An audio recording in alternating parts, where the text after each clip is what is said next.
Well, most people just look at me as the guy that runs and yells as he's running.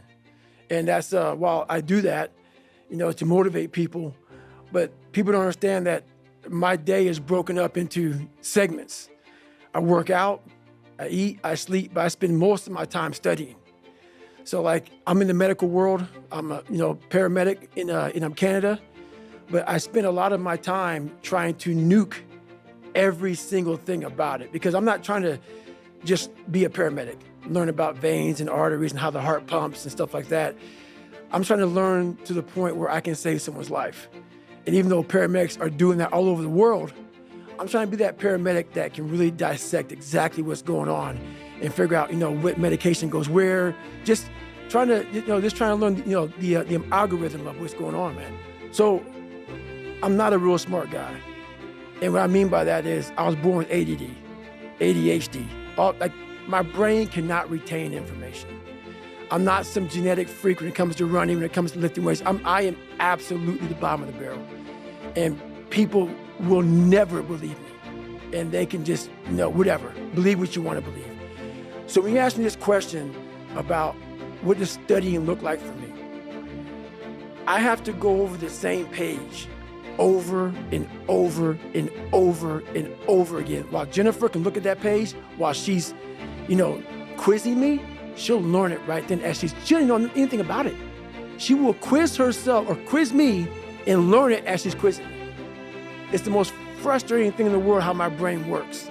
So what I do is I literally sit there with a pen and paper and I have my books and I go through and have to write everything down every single day. I will study the same page until it's photographic memory from writing the same thing down. And then from there, I'll go back through and relearn it again.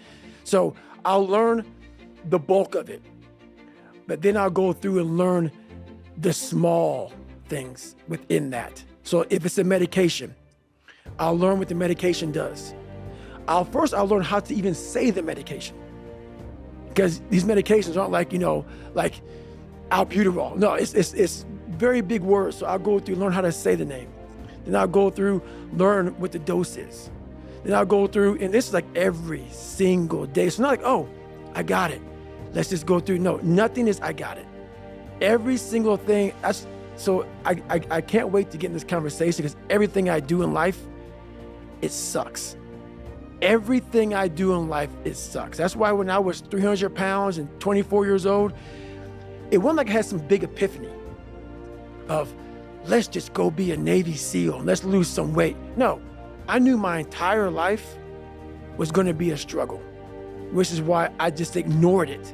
And I said, I'm not even trying to jump off into this shit and learn how to read, how to write, how to memorize, how to become something I am not. But through that process, something happened to me. And I realized this is why I feel sorry for no one. In this podcast, they're going to really not like me because people are going to think that I am maybe lying or maybe fibbing or exaggerating. No, I was the lowest form on earth, no talent, no ability to learn. And I literally know what it is to be rock bottom and to build that up. So that question about learning is a pain in my ass. And I don't have to do it. It's the thing about it. I'm 49 years old and I'm a multi-millionaire. I don't have to do anything. So all I thought about when I was growing up is, man, I can't wait till one day it gets to the point where I no longer have to do this stuff. But what happens, as I got older, it became a way of living. So how I do every day is how I do every day. It's a discipline, it's a regimen, it was a choice I made. And the choice I made was, what are you willing to sacrifice and what are you willing to give up to find every bit of who you are as a human being? And I was willing to give up everything to do that. So studying is no joke. So when I write it down and I'm actually looking down at this table right now because I'm back to write. So I'm actually there right now as I'm speaking to you. I write it down in a way that I'm memorizing page 69. So I'm writing it down, so then writing it down and that page sync together in my brain. So I'm looking at the book in my brain right now. So like, that's just how it works for me. And I have to do it over and over again. So that page is stuck in my mind. So I'm literally flipping through pages as I'm taking these tests, and I'm taking these national tests to become a paramedic or become an advanced EMT or whatever. I'm literally, as I'm taking that test, I'm going through and I'm like, now I'm flipping pages in my head of where that page was. And how I do that is just from how I write it and how it's on the page. When I run, I can't recall any of it. I cannot bring any of that because I'm running. How my mind is wired now is that everything I do is what I do. Because the focus it takes for me to, like right now, I'm running. I'm not like a great runner. I'm not like injury free. So like my first 20 minutes of the run, I'm limping. I'm literally limping because I've had several knee surgeries and my body was twisted. And so now it's untwisting. So people look at me, oh, it looks like he's limp, like limping when he runs. I am limping when I run. My body's jacked up, so I'm focusing on how to get the best out of a broken body. So everything I do is a total focus on what I'm doing at that point in my life. Like when I was going through school, I'll never forget, I think I was in 3rd grade. And back then, ADD, ADHD wasn't like, here's this medicine or here's this thing. They want to put you in a special school. Mm-hmm. So for me, I was so far behind in learning that their big thing was, let's just put him in a special school because he'll never learn. And through that process of like, I don't want to be in a special school. I don't want to be treated any differently. It really, I never took medication. I've never taken medication for this. That's why right now you see me looking right in your eyes. What the hell is you've been saying right now? And that's why I don't feel bad for people who have ADHD, who have learning disabilities. And some are impossible because you just can't. But a lot of them you can. But people don't want to go through the process of focus, of teaching yourself how to truly focus. This is where my message gets lost. It gets lost because I may say, MF or F, I may be, because that's the passion that comes out of me, because it takes everything for me to learn a sentence. So when I speak about David Goggins, I can't speak about David Goggins in a way that's just calm and cool. Because when I wake up, I know the journey that it takes for me to find my greatness. And it's hard. Nothing is easy. Nothing just like, I wake up and I just do this or I do that, or it just, I watch people every day go through life and it's so easy. For me to be where I'm at today, it takes every bit of me. So when I speak about it, and as I get going here, you'll start seeing me, the tempo will rise, the passion will come out because I'm back there. I'm doing what I do every day to become a human being. And so nothing is easy. Like running is running. It sucks, but you have a choice to make. Do you want to sit down and go back to that guy you once were? No. So this is what it takes. It takes that misunderstanding of people, and they'll never get it because they were never David Goggins. So that is what it takes for me to do what I do. It may take you something differently. So for me, everything has to be in the studying. Everything has to be into this. Everything has to be, and everywhere I am, it has to be there. Me, focused where I am. That's why you're my second podcast I've done since the book came out. I don't have time for that shit. Because if I want to be great, I'm not trying to maximize money or maximize people knowing me. I do these things because maybe someone out there will understand me and get it and say, I can grow from this guy. And others just won't. The biggest misunderstanding about David Goggins of all time, it's like whether you believe in God or not, I do. He put this lab rat, which is me, on this planet and said, let me fucking see what a beat up, abused kid who can barely learn, who has a twisted body, messed up genetics, sickle cell, this and that. Let me give him everything that pretty much disqualifies you from the military. But back then, it wasn't estrus. And let's put him in this and see what comes out of it. So to do that, friction, You don't wake up in the morning time and go to the coffee maker. Matter of fact, sometimes you don't even sleep. What it requires is when I'm at 2 o'clock, it's 2 o'clock in the morning, and my brain is thinking about a fucking drug, and I gotta get up and look in my book to see if that drug is, how I remember it. And this is every day of my fucking life. That's why when I train a fighter or I train someone, I'm like, you have no fucking idea how great you really are. Because you are using such minimal of what you have. And if people can learn to focus, this is what's possible. While it may not be pretty, like people want to do a documentary on me. I go, no. I don't want you to do a documentary on me. Because I will have normal, everyday people picking me apart. Oh, his life is miserable. Who wants to live like that? It's crazy how it's almost like he's sick, he's psychotic.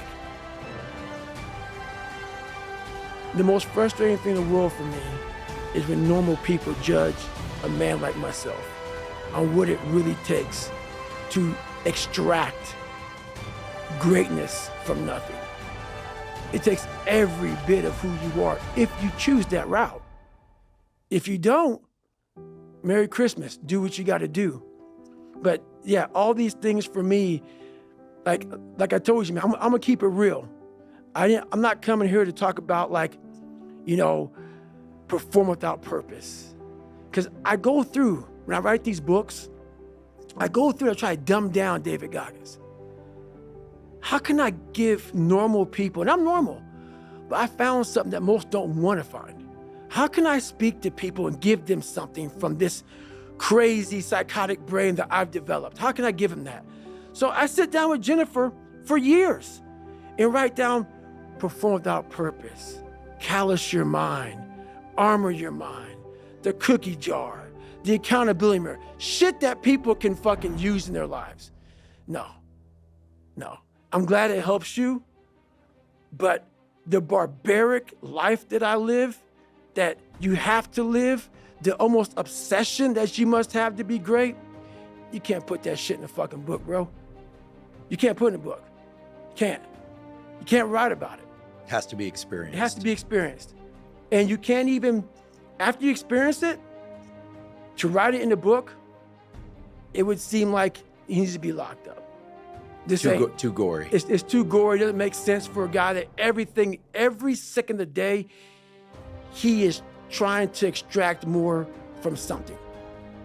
He's constantly thinking, he's constantly disciplined, never going off the path. Whatever is injured on him, he figures a way. It's a conqueror's mindset. And very few people, if any, can really understand what that is. Like, I'm almost 50, and I've been this way for almost 30 years. The brain that I was given as a child, it was easy to go home and think about how do I want to be a freak today? How do I want to show up to school today and be a freak? It didn't require me going home and opening a book up saying, it's gonna take me all year to learn this fucking page. So instead of learning that page, I learned how to become a character. And maybe that character that I created, that 300-pound insecure guy that used to fake it till I make it type of guy, let me become your friend, let me lie to you until you like me type of guy. When you have any manhood, womanhood, a human being, a soul, a spirit, I must have just this much pride. Because that's exactly what opened the door for me. Because every day you were a character, every day you were a clown, every day you opened that Spanish book or that science book or English book, and you looked at it, it looked like a foreign language. And you're saying, where do I start? Where do I start? And obviously it was necessary. The more I talk about it, it was necessary, because what happened is I became haunted by the mere fact that this is my existence. And you gotta live with that. And I lived with it for a lot of years until I sat back and said, okay, all right, I know what this takes. And when you sit back, as fucked up as I was, and I had a laundry list, a table like this of what I have to do to become just a human being that can make ends meet, that can make $1,000 a month just to get there. It was like, oh my God, dude, like how did, like, I'm 16, 17, I can't read, I can't write, and oh my God, I'm so behind the power curve, and my brain is about being depressed, and my dad beat, my mom's not home, and kids are calling me nigger at school, and I'm like, oh my God, man, what the fuck do I do? And it wasn't like someone came around and said, hey man, you can do this. This is all me. Some people know, where's this cold man come from? I'm not trying to be cold. It's the reality of my life. It's the reality of a lot of people's lives. And so, yeah, that had to happen for me to be haunted, to pull out, to extract the God at the end of the day. That haunting is something that's still there today. Because no matter how much you improve, no matter how much you change who you are, it's not permanent. You'll just wake up and say, oh my God, man, you're David Goggins, you break records, you do this, you do that. People don't know, how are you able to just be so hard? I never turned the fucking thing off. Because once it turns off, I go right back to the David Goggins that is. And that's the guy that I'm constantly fighting every day. And it's a choice. And that choice makes you misunderstood. It makes you crazy. That's why I hate fucking social media. In 2013, people wanted me to write my book. I did it in 2018. It took 5 years. And the reason why I didn't do it, I sat at a table and Jennifer was there. This is before she started working for me. I started dating her, whatever. And all these people were there. And they're like, man, you gotta go on social media. And I was like, fuck you, man. Like, I'm not, it's poison. It's poison because I knew what I did to get where I am. And I'm gonna have these people, these normal, everyday people, fat, lazy, exactly who I was, judging me. Because I know it, because I was once them. All my hard work, all my dedication, I'm gonna have some normal dude get his little brownie, his little ding-dong, ho-ho Twinkie, sit there with his coffee, picking me apart. Oh, he must be unhappy. He's just, do you know how hard it is to put these shoes on every damn morning? And I'm gonna have you pick me apart? So, yeah, there's so much that goes into this that I was like, fuck this. I never want anything to do with it. So, anyway, because when you put yourself in the sewer like I was in, and please, if someone saved me, come out and announce it to the world. There's no one. There's no one. So when you know that, and then I'm sitting at a table with all these smart people who are telling me what to do and shit and guiding me through my life now, when I'm 40 fucking years old, you know, 2000, I don't know, 40 something years old, now I'm 49. And I'm looking at them all, and they're now trying to guide me on what's right, on this poison. And so, yeah, what you say is right, but for me, it was more of, I know now. I don't need you to guide my future. I know what's good for me and what's bad for me. And for me, it took every bit of focus I could. And I know social media, that's why people love to go on there, because they want to show you the good side of life. I'm not teaching good side of life. So I had to figure out a way when I came on in 2016 of teaching you what life really is for the majority of us is hell. And so while people love to show you the cars and the house and the vacations and shit, all that's good, all that's happy, I'm gonna show you the side that I know most of you are going through. And people hide very well. I don't wanna hide anymore. I hid for 24 fucking years. So that's why now I told you, we can talk about whatever you want.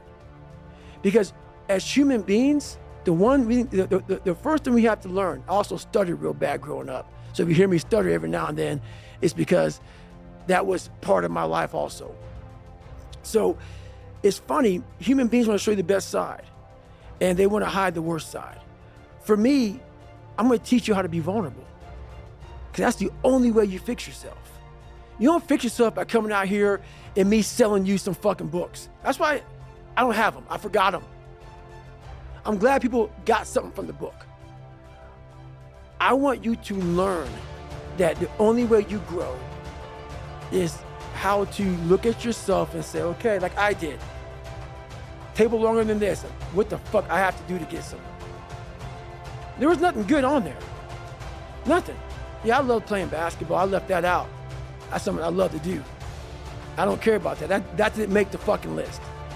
Because the list that I had to live by was the very list that was to get me at this table with you. To talk to you, to the normal human beings which I once was, about how you can get somewhere and how it looks. It looks very ugly. There's no fucking passion. There's no fucking motivation. There's no, oh my God, man, no. It's every day of your life just doing.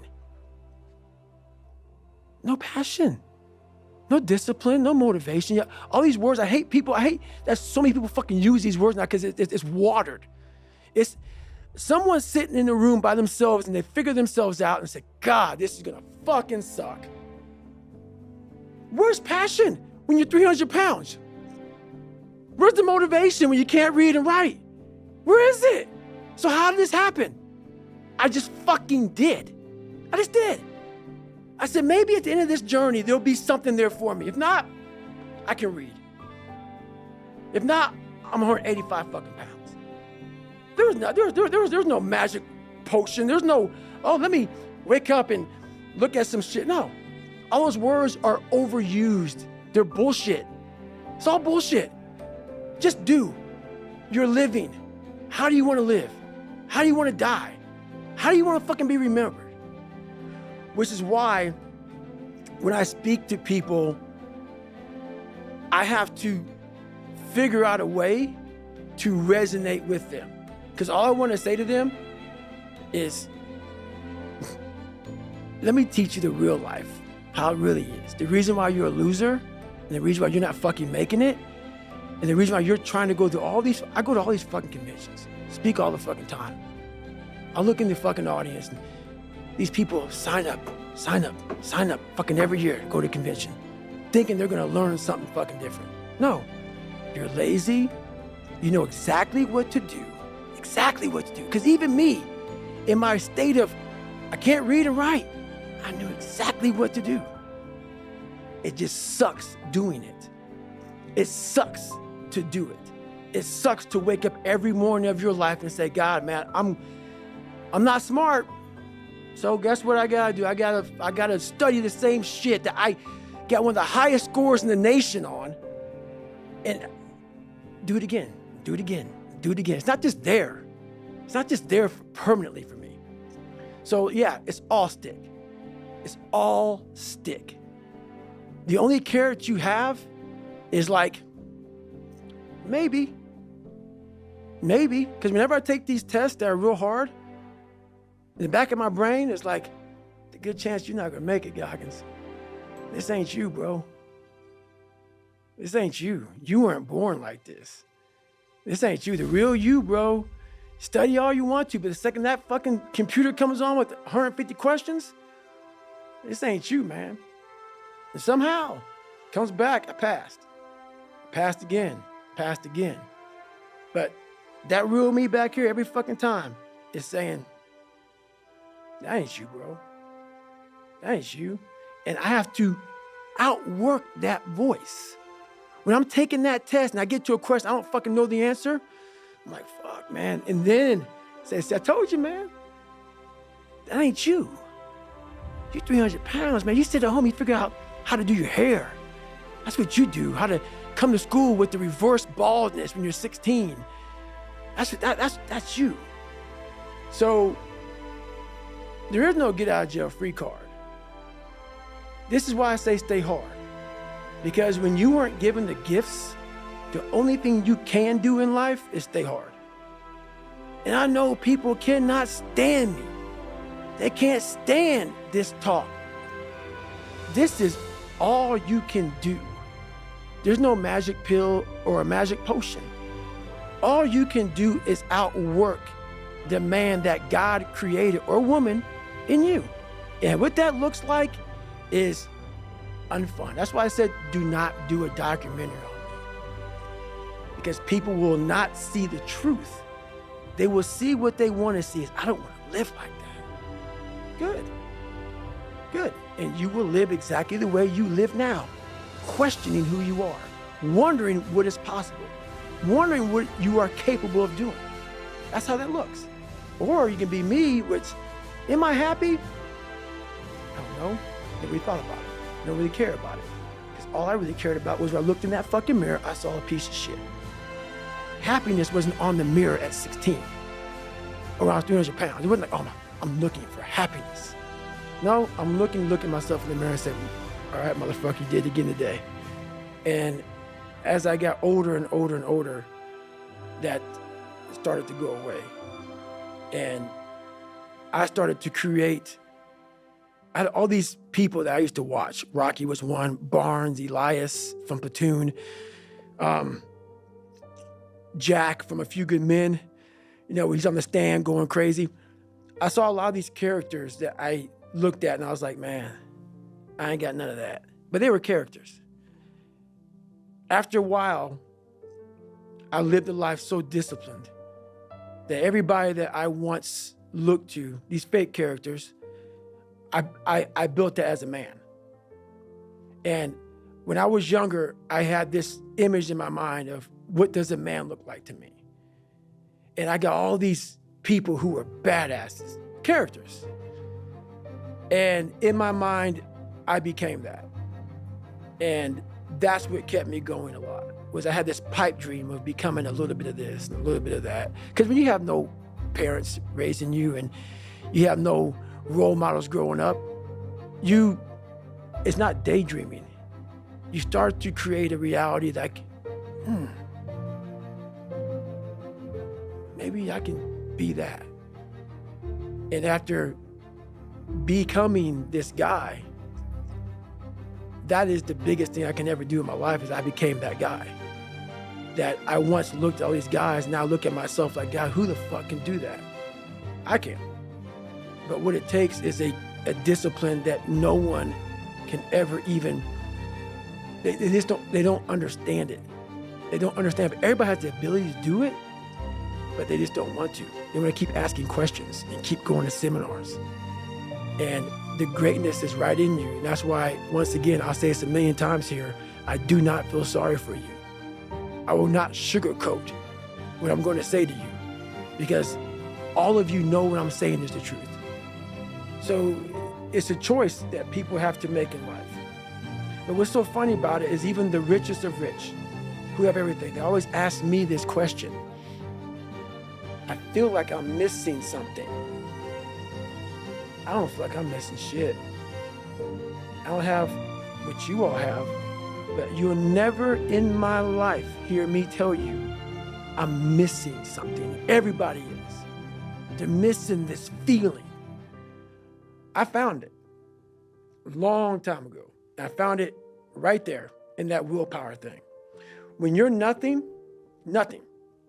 and change yourself into something like me, you call it happiness, peace, whatever the fuck you want to call it.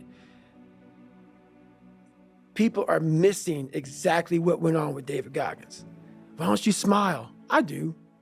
But I figured something out. That's why you'll never hear me say I'm missing something. I found it years ago. You find it in the suck. You find it in the suck, and you find it repeatedly in the suck, to the point where you know exactly who you are. Most people are missing something because they don't know who they are. They never examine themselves. They've never done this experiment on themselves.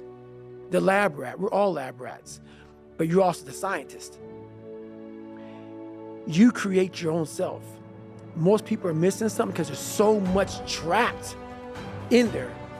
I don't even want to say potential. I think that's word used out too much too. There's so much in you that God, or wherever the hell you believe in, or if you're an atheist, in you, that you have not unlocked, that you walk around with this gorgeous wife or a great husband and all this money. You're like, God, I feel like I'm missing something. Yeah, because it's about 75% of you is still fucking in there. Still chained up because you just didn't want to find your willpower. Didn't want to find your soul, your will, your heart, your determination, your guts, your courage. And what that looks like, it looks scary. Like your little scary lab I went in. Scary. To wake up every day and say, I'm stupid, but I want to figure out a way to be smarter. Versus saying, man, I just can't do that. So you limit this box. So your box becomes so small of things you can do. My box wasn't even a box. It was a fucking little pinhole. And then through examining myself, getting some willpower, some courage, it became bigger than this table. But that's what we all do. That's why I wanted to come here today and talk to you about real shit. Not no fucking like hacks. There's no hacks, bro. It's you against you. You against you. And if you misunderstand that, you have a real problem.